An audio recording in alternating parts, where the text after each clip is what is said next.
Hello, everyone. Welcome to Lemon Live at 5. We're so glad that you're here. We're on an hour late. It's 5 o'clock Central Time. But we're glad that you're here. We have a very, very special show tonight and a very special guest joining us. There you see him. You used to see him on TMZ Live. That is Harvey Levin. Harvey is the executive producer of TMZ and the man behind the new documentary, The Downfall of Diddy, The Indictment. It is an explosive documentary. You have to watch it. It's amazing. Harvey, how you doing, my friend? I'm good, Don. Thank you for participating in that documentary. You were really impactful. Oh, thank you. I really appreciate it. Listen, I think by now most people know everything that's going on with Diddy, that he is sitting in jail.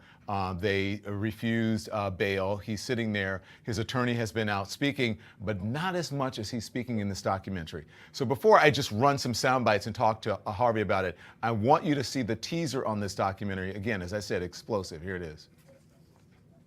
Indictment you would expect from someone in the mafia. I don't know that I could keep him off the stand. He is very eager to tell his story. They're going to show that video over and over and over about what happens to women that won't change their stories. His reputation is over. The United States government, they start making this case as a takedown of a successful black man. TMZ presents The Downfall of Diddy, The Indictment, now streaming on Tubi. Fantastic. You can get it on Tubi, all right? And just click on to Tubi and you can watch it anytime. It's up there live, right, Harvey? Right now. Absolutely. Harvey, Mark Agnifilo says that Diddy wants to take the stand. Are you kidding me? You know, I know how dicey it is, and I even asked Mark that. And I said to him, how on earth is he going to take the stand and subject himself to cross-examination on the Cassie video? And he said, well, somebody's got to explain it. And if it's between the lawyer or the person who brutalized her, it's better for him to try and explain it. And I asked him a little bit about how is he going to do that? So look, I'm telling you what he said. I'm not embracing it or rejecting it. But what he said, Don, is that he is going to explain what he says is a complicated, toxic, and what he called a loving relationship over a long period of time that involved cheating and heartbreak and hurt. And, you know, I think, you know, he is going to say that there's no excuse for what he did, that it's awful. He can barely watch what he did. But I think he is banking on jurors who have had the kind of life experience where they have, you know, experienced trauma in relationships, difficulties in relationships. And the reality, Don, is he's not being tried for what he did on the Cassie video. That is not part of this case. He's not being tried for that. That's a state case. Statute of limitations is run. It's not about whether he's guilty of that or not. Okay, hold that thought because I want to ask you about that statement, but I just want to play Mark Agnifilo, Diddy's attorney, in his own words, really explaining what Harvey just said about he is champing at the bit to take the stand. Here it is. I have interviewed a lot of people for this documentary, and a lot of them have said game over after they saw the Cassie video. Does this compel you to put him on the stand and explain it? I don't know that I could keep him off the stand. I think he is very eager to tell his story. And I think he will tell every part of his story, including what you see on the video. So I expect it's going to be explained by the both of us. It's kind of breathtaking that what you're telling me is that Diddy is going to take the stand and he will be cross-examined about this video, about the violence in the video, about the freak-offs, about allegedly blowing up a car, all of those things. That feels kind of dicey. He has his story, and he has a story that I think only he can tell in the way he can tell it in real time. And it's a human story. It's a story of love. It's a story of hurt. It's a story of heartbreak. I mean, when he describes that relationship, the word he uses more than any other word is heartbreak. He was heartbroken. She was heartbroken. Okay, Harvey, let's talk about it. You said, so he's not being tried what happened on the video. They did reference a similar thing, if not the same thing, in the indictment, right? When Damian Williams, the attorney for the SCNY, released the information in the indictment. So I'm not an attorney, you are. Prior bad acts, not admissible. Is that videotape going to be admissible? And so that will have an effect on the case, whether it is or not.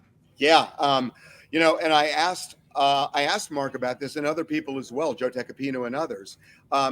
There's an argument you could make that this video is so incendiary, so prejudicial, because really that's what evidence is meant to be, prejudicial. But at a point, the issue is that is the prejudicial value bigger than the relevance? And the argument could be, look, he's not being tried for this, but when a jury sees it, there is no way this jury is not going to paint him as anything other than a monster. So the argument would be for the defense, keep the video out of the trial because it's not part of the case really, and it's just used to inflame. Pretty much everybody, including Mark, agreed it's going to be a losing argument. The judge is probably going to let it in. So then they have to deal with it. And again, it's not that he's being tried for it, but the prosecution is going to say, this shows the way Diddy treats women. This aligns with the allegations made about some of the brutality and illegality connected, for example, to the freak-offs. And that's why they're going to use it. It's indicative, they're going to say, of his personality and his behavior. And if he does that to her, imagine what he was doing to other people. Yep, exactly. Some of the most salacious things that are alleged and listed in this indictment are the 1,000 bottles of baby oil and lubricant and what have you, and then the freak-offs. I am surprised that Mark Agnifilo was as candid about all of this in his interview with you. Let's take a look and we'll talk. Freak-offs. But, back when I was a kid in the late 70s, they were called threesomes. If these are genuinely threesomes, how do you explain 1,000 bottles of baby oil? I don't know where the number 1,000 came. The U.S. attorney said it. I can't imagine it's thousands. I mean, and I'm not really sure what the baby oil has to do with anything. They're essentially saying it's a lubricant for an orgy. I guess. I don't know what you need 1,000. One bottle of baby oil goes a long way. I don't know what you need 1,000 for. I mean, he has a big house. He buys in bulk. I think they have Costco's in every place where he has a home. I mean, have you sat in a parking lot of a Costco and see what people walk out of there with? Not 1,000 bottles of baby oil. I don't think it was 1,000. I think it was. Let's just say it's a lot. Okay. I know. Harvey. I get the reaction, Don. I mean, but would any jury buy that? And would the Southern District of New York, with a 97% conviction rate, would they say there's 1,000 bottles of baby oil and lubricant if there weren't 1,000 bottles of baby oil and lubricant? Well, it does kind of go to an important point. Let's assume Diddy was having orgies and that was the purpose of 1,000 bottles of baby oil. That doesn't land you in prison, Don. It's not whether he was having orgies. It's what happened in those orgies. And, were people doing things against their will? Were they conscious? Were they were they drunk? Were they drugged? He said no. He said people said that there was no, that everyone did it with consent. There was no non-consent in any of those. He's spoken to people. He absolutely said that. And then also, it was interesting. Before what you just heard, he had said to me that it was his understanding that most of these encounters, these freak-offs, were three-ways. And that's why I challenged him on 1,000 bottles of baby oil for three-ways. The U.S. attorney is pretty clearly saying this was way bigger than three ways. But ultimately, I think we're going to know because he videotaped some of these. And I think that is going to be, when you watch the documentary, you're going to hear pretty much a consensus where people say, as bad as the Cassie video is, it will pale into, by comparison, some of the videos what they're going to see on these freak-offs. And who is in the freak-offs? Who is in these freak-offs? If the U.S. attorney is right that there were orgies, who's there? And I think there are a lot of nervous people in Hollywood right now wondering, crap, was I part of something, even if I didn't do anything untoward, which becomes part of the case. Aren't people resigning from music companies? And not to say that there's any connection, but there apparently, Harvey, you know this, you have your ear to the ground. There are some really scared people in Hollywood. Am I wrong? Definitely the latter. In terms of the people who are leaving the music business, I know what you're talking about. Nothing. I have no basis to connect those dots. I just don't have any information one way or the other. I understand that the timing of this makes it interesting. I just don't know, Don. But in terms of nervous people in Hollywood, you and I both know, and I think we talked about it even in the documentary, that Hollywood tends to be very loud when there are things like this come up. With Harvey Weinstein, there was a choir here in Hollywood of people talking about it and singing about it. And you're not hearing that so much here. And I find that kind of interesting. One more thing I want to play, because this is sort of reminding me, taking me back to the 90s and O.J. Simpson, a takedown of a successful black man, an attack on a successful black man, which appears that's going to be Agnifalo's defense. This is him talking to you about that. Switch our focus to the government. In my opinion, I'm just going to say it the way it is. No friend historically of the successful black man, okay? None. And they start making this case, in my opinion, as a takedown of a successful black man. This is the government scrutinizing his businesses are fine. Scrutinizing the taxes, he pays his taxes. He does everything right. What's the last vestige? We're gonna go into his bedroom. We're gonna go into his bedroom because maybe we don't like the way he's having sex. Here's a man who has made some of the most important businesses owned by a black man. Run, owned, created, founded. The vision was that of a black man. What have we done? We have reduced him, not everyone, but a large amount of our society, to being a monster. That should make us shake in our boots. Now, Harvey, this is on this show, we talk to our subscribers, and there are people saying, Trang Pak 2 says that's such a tired defense, and is a black emoji. I would imagine it's a black woman. Nah, he took himself down. Don says another one in there.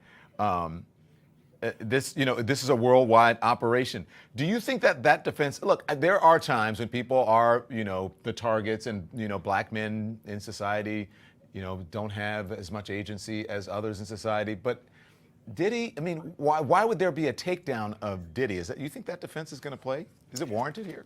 Well, I'll tell you. You mentioned O.J. Simpson. Yep. That was my life for a couple of years. That's all I did.